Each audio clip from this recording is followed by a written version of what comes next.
Do do do do do do do do do do do. Beady beady beady do. Beady beady beady do. Greetings and welcome to Big Bacon's Bunker. I'm your host, Big Bacon. Today we're going to be looking at the G.I. Joe Classified Cobra Copperhead.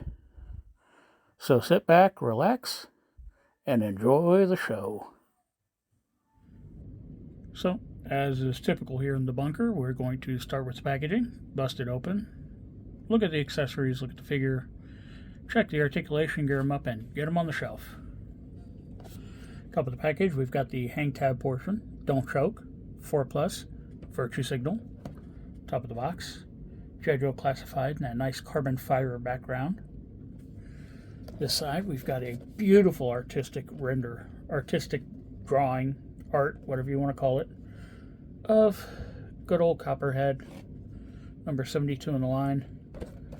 This side, we've got random art, strange headshot, 72, a QR code that does absolutely nothing, tiny little stats. Yes, the not a file card. Front of the box, we've got the gear layout. This is everything that comes with the figure. We've got a nice digital render of the figure with a Easter egg filled background. Down here, G.I. Joe Classified, Cobra Copperhead, Hasbro. Down here, we've got stupid script and bigger virtue signaling. Back here, more stupid script. Those same stats. Apparently, he's got a tattoo and a back holster. So the figure is 6.4 inches tall. There, once again, there's the loadout. The name, number 72, Cobra. So let's not waste any more time. Got to get these done so I can get to killing myself later.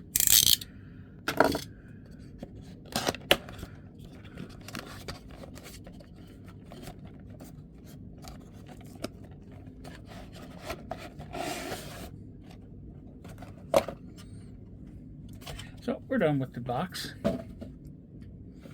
We've got the cardboard casket here, which we're just going to stand up.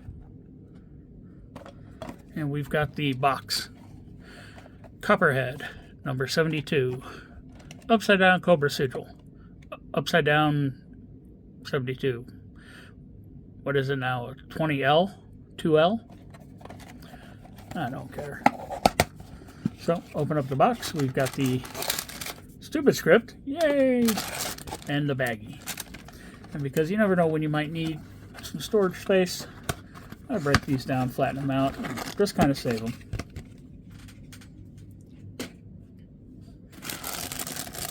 Bag, as always, has this beautiful Joe Cobra logoing.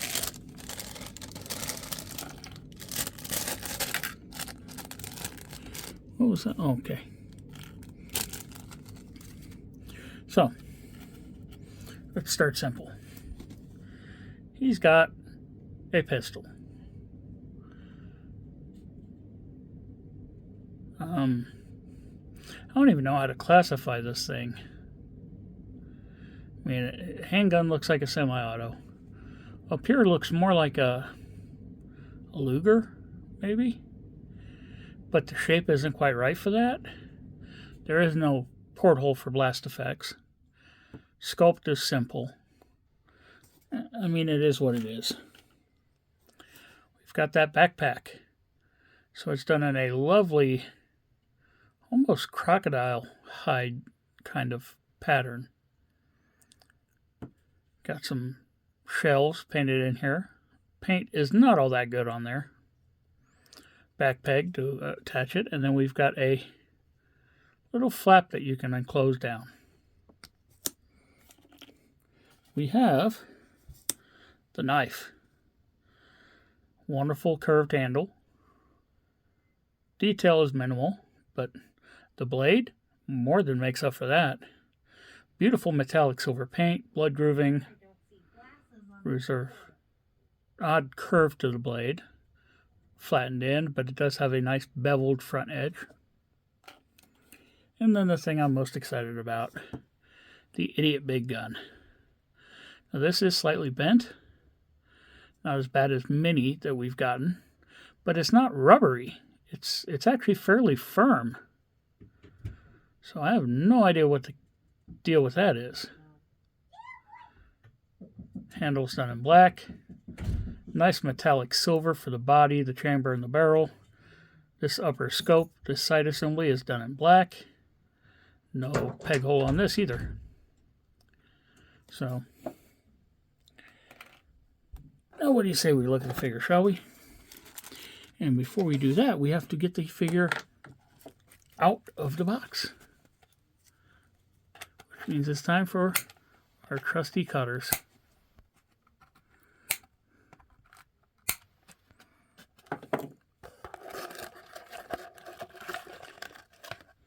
All right, so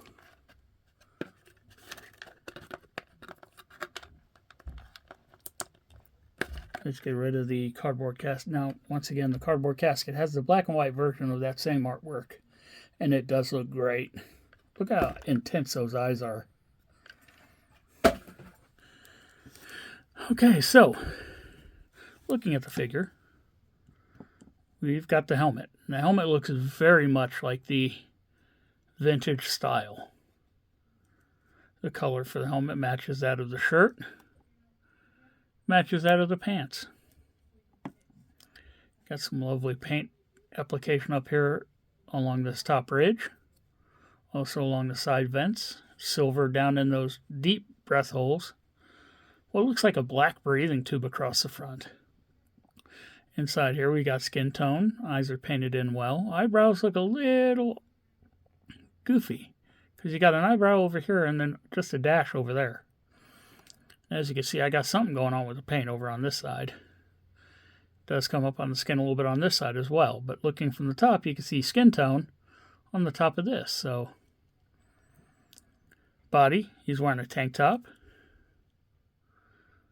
The chest torso piece does not match the neck or the arms.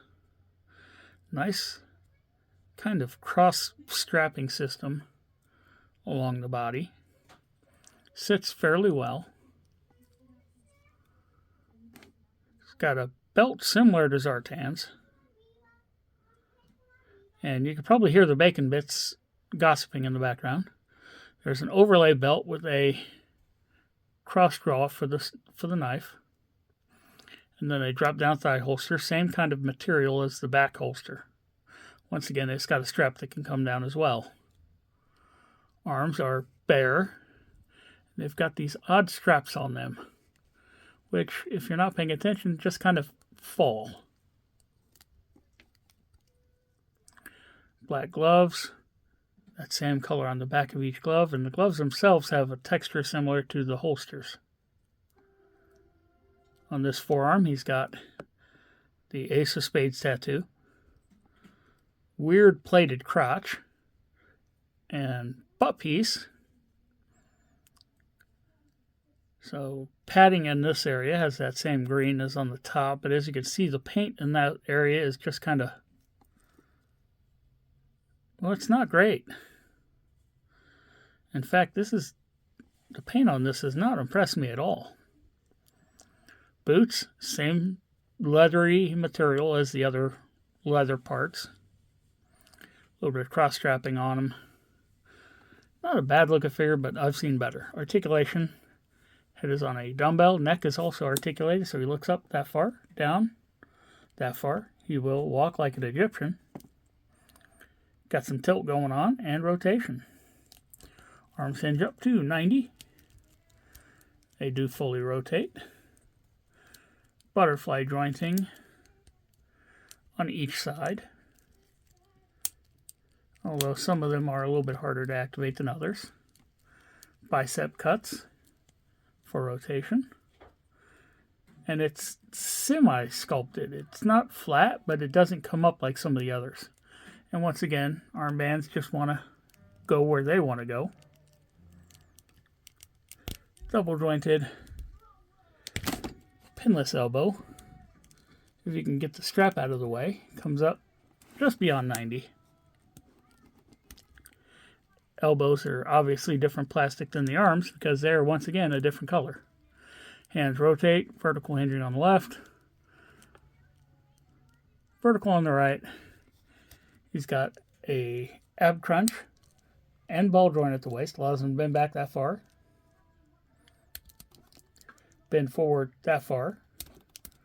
It's got some tilt and rotation to it.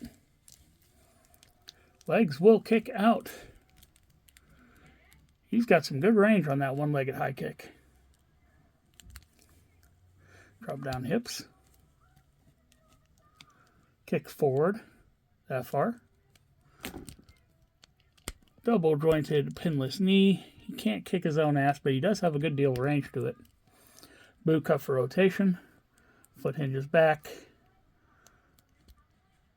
I meant forward. Foot hinges forward that far, back that far. So not a whole lot of hinging. Front facing pin for rocker.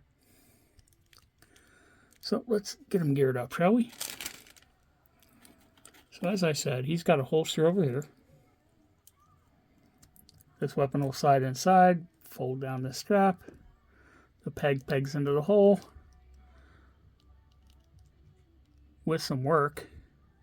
And then you're left with a holster that's got a big gap above the top of the weapon. And of course, the peg is soft rubber, so trying to get it to actually go in the hole requires an act of God or Congress. And neither of which are returning my calls right now. So yeah, I have a feeling this peg is going to be the bane of my existence. This big old knife slides right into here. Looks pretty good there. That just leaves his back holster, which pegs right into the back hole.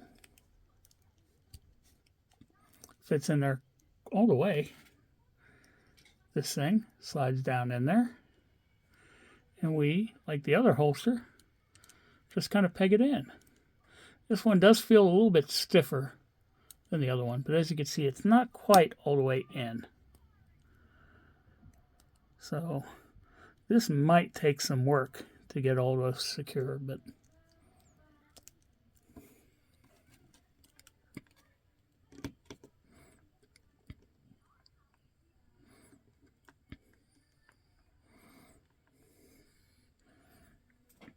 so there we have them. What do you say we take a moment and get them up on the shelf, shall we?